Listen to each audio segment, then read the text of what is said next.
Hello everyone. आपने cyanide मल्लिका की story तो सुनी होगी, लेकिन साइनाइड मोहन के बारे में शायद ना सुना हो। तो आज जानते हैं साइनाइड मोहन की स्टोरी। मोहन कुमार विवेकानंद 1963 में जन्मा ये शख्स दक्षिण कन्नड़ा के प्राइमरी स्कूल में बच्चों को डिसिप्लिन सिखाता था। बेसिकली ये वहाँ पे फिजिकल एजुकेशन टीचर था। ये दिन में तो बच्चों को डिसिप्लिन सिखाता था, लेकिन रात में भोली भाली लड़कियों को फंसाया करता था। ये क्या करता था, 20 से 35 साल की एज ग्रुप की लड़कियां जो सोसाइटल प्रेशर में, जिनके पेरेंट्स जो है फाइनेंशियली वीकर बैकग्राउंड से रहती थी, जिनके पेरेंट्स डाउरी नहीं दे सकते, जो इस तरीके से परेशान रहती थी, उनको बहलाता फुसलाता था। उनको अपनी झूठी पहचान, झूठे नाम बताकर ये वादा करता था कि मैं एक गवर्नमेंट एम्प्लॉई हूँ, मैं तुमसे प्यार करता हूँ, मुझे तुमसे शादी करने के लिए 1 भी रुपए की ज़रूरत नहीं है। तो ये सब झूठे झांसे देकर उनको फंसाता था। ये लड़कियां इतनी इस इंसान पे इतना ट्रस्ट कर लेती थी, उनको लगता था कि अगर मुझे एक बेटर फ्यूचर चाहिए तो मुझे इस आदमी के साथ ही जाना चाहिए, और वो उस पे पूरा भरोसा कर लेती थी और अपना घर छोड़ने को भी तैयार हो जाती थी। ऐसी ही एक लड़की थी अनीता।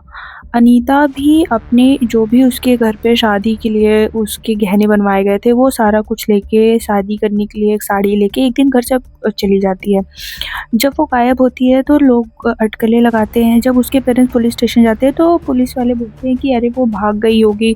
बहुत लोग ये भी अटकलें लगाते हैं कि वो जो है किसी दूसरे धर्म के आदमी के साथ भाग गई है, या लव जिहाद का कोई चक्कर है। ऐसे करके पुलिस जो है इस केस को सीरियसली नहीं लेती, लेकिन उसकी कम्युनिटी के लोग जो है वो धरने पे बैठ जाते हैं कि नहीं, ऐसा नहीं है, उसको ढूंढा जाए।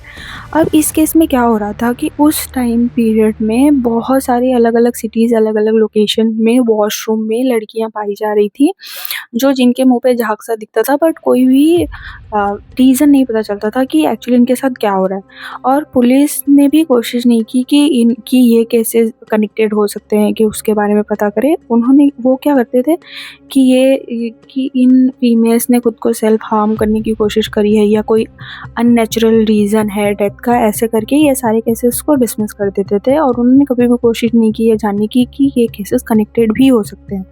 बट अनीता के केस में जब उसकी कम्युनिटी ने, उसकी फैमिली ने, उसके गांव के लोगों ने धरना दिया और पुलिस पे बहुत प्रेशर डाला कि नहीं, इसका पता किया जाए, तो क्या हुआ कि जब उसकी ऑटोप्सी हुई तो उसमें पता चला कि उसकी डेथ जो है वो साइनाइड की वजह से हुई है। उसकी बॉडी में साइनाइड के ट्रेसेस पाए गए।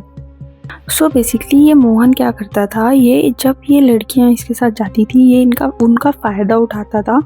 और अगले दिन ये एक किसी तरीके का ना बस स्टॉप का वॉशरूम चूज़ करता था कि तुम जाओ वहाँ पे शादी का जोड़ा पहनो, शादी का जोड़ा चेंज करो, और साथ में ये पिल ले लेना, ये कॉन्ट्रासेप्टिव पिल है, ताकि शादी जो है किसी भी तरीके का प्रेगनेंसी का खतरा ना रहे शादी से पहले। तो तुम ये पिल ले लो, उसके बाद हम मंदिर चलेंगे और हम शादी करेंगे।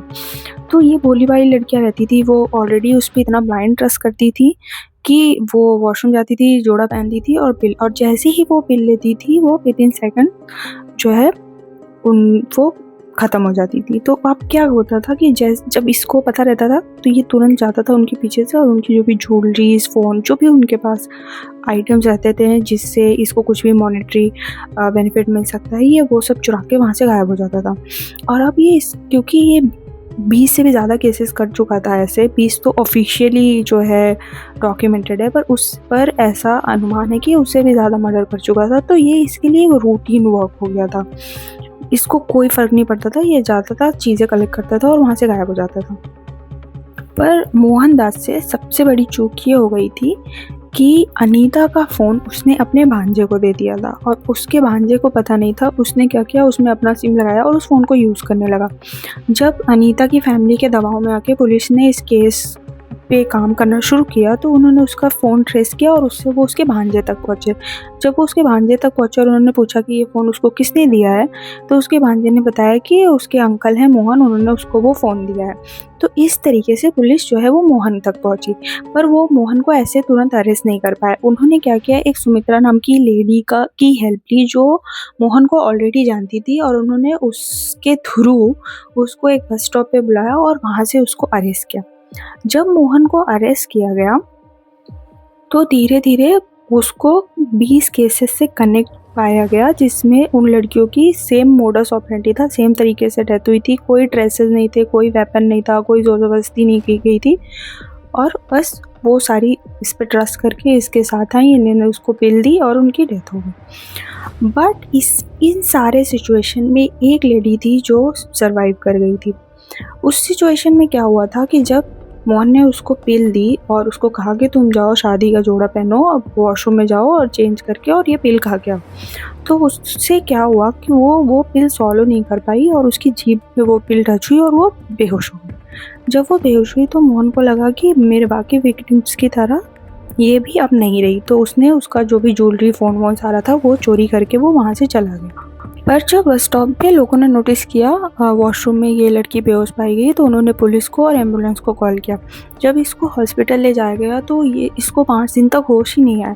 जब इसको होश आया और पुलिस ने बताया कि इसके साथ क्या क्या हुआ है, तब इसने उनको पूरी स्टोरी बताई कि ऐसा ऐसा हुआ है, और इसके बारे में कि मतलब उसको किस तरीके से हुआ है, उसकी ज्वेलरी वगैरह सारी ले ली गई, उसको उसने पिल खाने को बोला और उसके बाद से वो सीधे अब उसको होश आया है।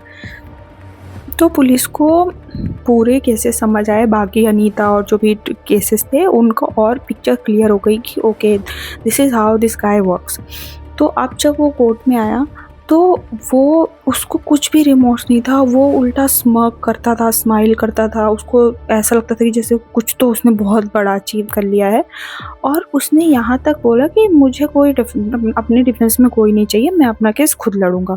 अब उस केस में वो क्या किया कि वो खुद ही अपना वकील बना, उसने खुद को रिप्रेजेंट किया कोर्ट में, और वहाँ पे वो पुलिस वालों को सबको क्रॉस एग्जामिन किया उसने, और वो उनसे क्वेश्चन पूछता कि कोई तो साइनाइड के ट्रेसेस नहीं पाए गए, ये नहीं, मतलब इस तरीके से बेसिकली वो दिखा रहा था कि वो कितना चालू है, और वो उसको लगता था कि वो इस तरीके से बच जाएगा, बट ऐसा हुआ नहीं।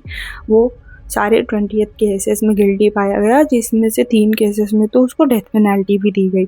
लेकिन बाद में सुप्रीम कोर्ट ने उसको डेथ पेनल्टी को जो है इम्प्रिजनमेंट, लाइफ टाइम इम्प्रिजनमेंट में कन्वर्ट कर दिया कि जो है ये इसको डेथ पेनल्टी ना देके आजीवन कारावास की सज़ा दी जाएगी।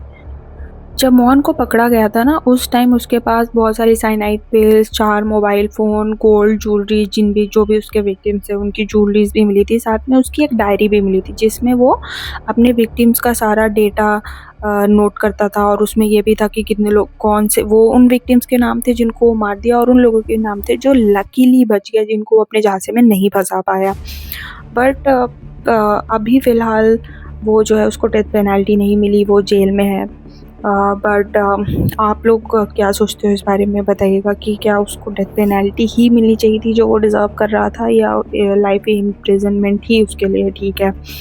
फ़िलहाल तो अब इस सिचुएशन में यही है कि उसका कोर्ट केस तो ख़त्म हो गया, लेकिन वो फैमिलीज़ जो विक्टिम्स थे, विक्टिम्स की फैमिलीज़ थी, उनके लिए तो ये लाइफ टाइम ये जो स्कार है, ये जो हर्ट उनको हुआ है, ये जो चीज़ उन्होंने, जो उनका लॉस हुआ है, किसी भी चीज़ से कभी जो है कवर अप नहीं हो सकता। इसीलिए कभी भी अननोन इंसान पर सिर्फ बातों या प्रॉमिसेस के भरोसे पर ट्रस्ट नहीं करना चाहिए, चाहे वो ऑनलाइन हो, चाहे वो रियल लाइफ में हो। वेरिफिकेशन, अवेयरनेस और पेशेंस, ये 3 चीज़ें आपकी लाइफ बचा सकती हैं। और अगर आपको लगता है कि ये स्टोरी शॉकिंग थी, तो अगला केस उससे भी ज़्यादा डार्क है। एक और किलर, एक और साइनाइड स्टोरी, पर इस बार किलर एक औरत है। वीडियो पसंद आई हो तो लाइक, शेयर और कमेंट ज़रूर करें, और हाँ, सब्सक्राइब करना ना भूलें।